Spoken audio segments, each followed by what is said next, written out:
Hello guys, what's up? It's me again, si Mima Alicia nyo at nagbabalik ulit para sa ating panibagong video. So actually mga minamahal, magandang development to. Alam nyo kung bakit? Nakasampung hearing na tayo, my God, sa Quadcom. Tapos naisahan na din tayo ng Senado. Tapos ngayon lang talaga natauhan yung Department of Justice sa pangangalaga ni Boying Rimulya. Ngayon lang gumawa ng legal action. Bakit ngayon lang? Bakit pinaabot pa ng 10? 'Di ba? Kung dapat in the first place, kahit pinaabutan nyo na lang ng 4-5, kaso naabutan ng 10, ngayon lang kayo gumawa ng legal action. But anyway, siguro malaki din ata yung naging ambag ng Senado mga minamahal kung kaya't ipinursue ng DOJ na gumawa ng task force. Gawa nga ng andaming admission na ginawa ni former President Duterte patungkol nga po dito sa napakadugong crimes against humanity, war on drugs nung panahon niya. Anyway, basahin natin tong balitang to. Sabi dito, DOJ creates task force for investigation of AJK to assist House, Quadcom, and Senate. So, I think nagigets ko din mga minamahal yung point of view ng Department of Justice. Siguro kaya hindi ata sila makapaggawa nga po ng moves. Gawa nga ng, siguro nag-iipon sila ng concrete.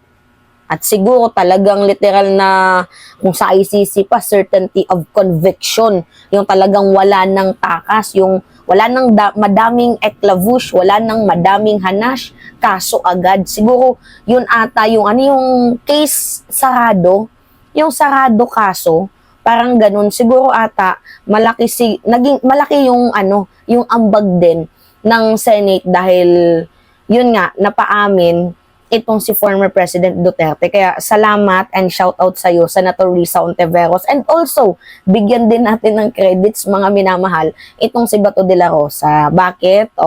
Kasi kung hindi dahil sa kanyang pagpupursue na gumawa ng hearing na yan, gawa nga ng gusto niyang malinis yung kanyang pangalan.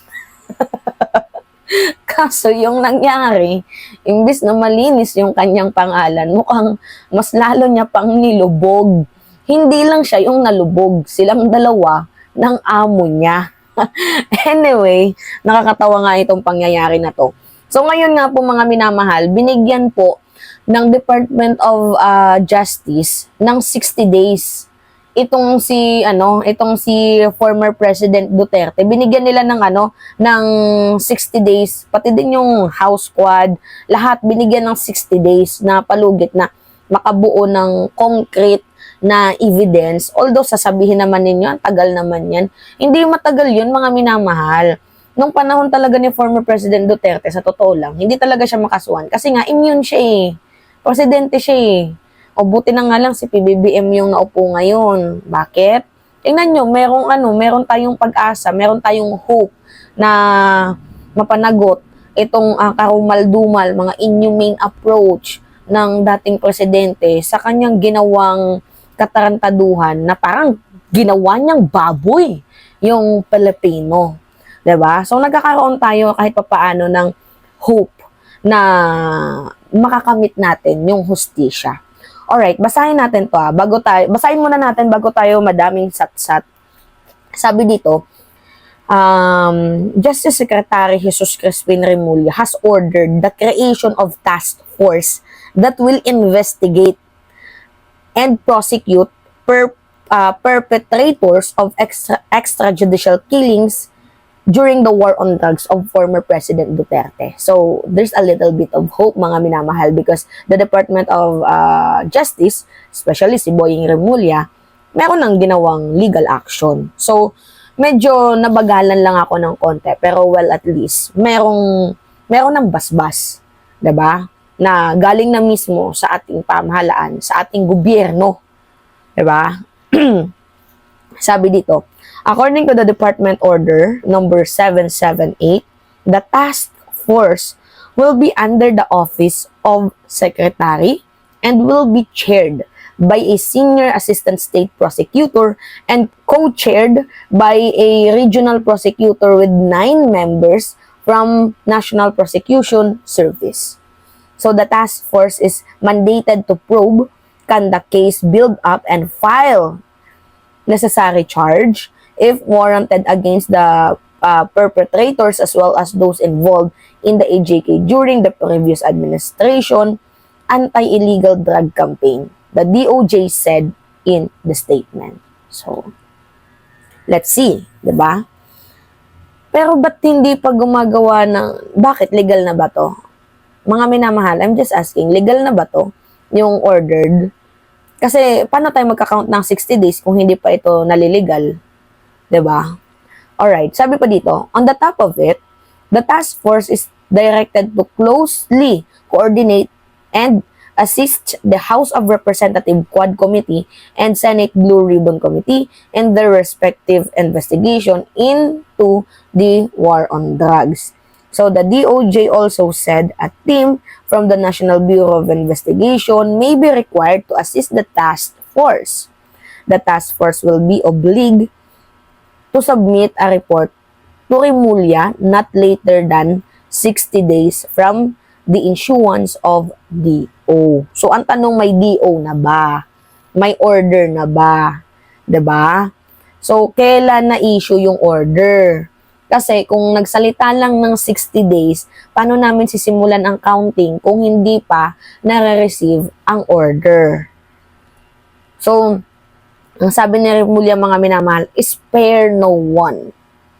Hold accountable every personality who had a hand in the senseless killing perpetrated by abusive person in authority during the past admin anti-illegal drug campaign. Yan po yung binitawan ni Jesus Crispin Boying Remulla. So mga minamahal, itong task force na to na kinreate ni Remulla is hindi pa ata nabibigyan ng legal na order.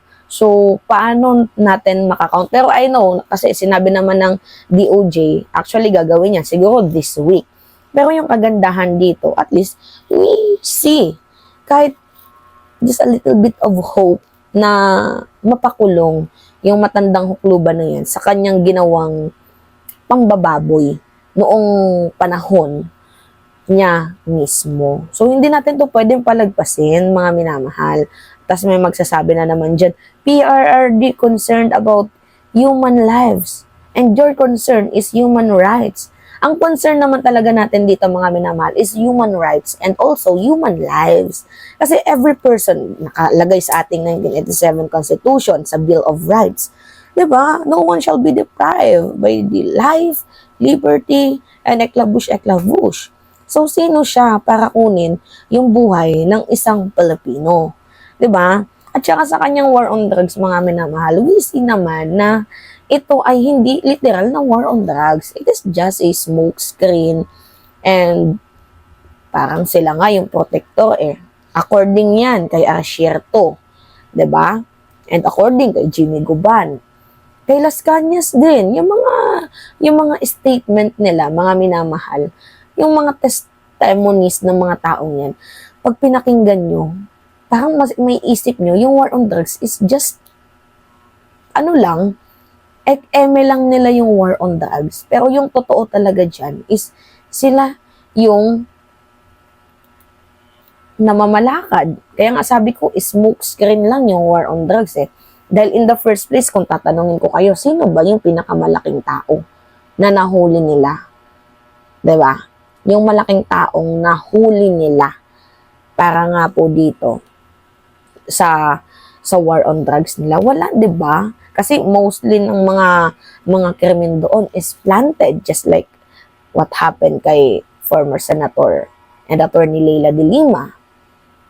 Tapos yung kay Kian, isa sa patunay na na-addict yung mga pulis nang dahil sa reward money. 'Di ba? Kung walang reward money, tinuruan kasi ni former President Duterte na maging kriminal yung mga mabubuting pulis. Pero alam niyo yan, Duterte ang nagturo niya na maging kriminal yung mga pulis. Kawawa naman. Alright, yun po mga minamahal. Anyway, it's me again, si Mima Alicia nyo, at nagbabalik ulit para sa ating panibagong video.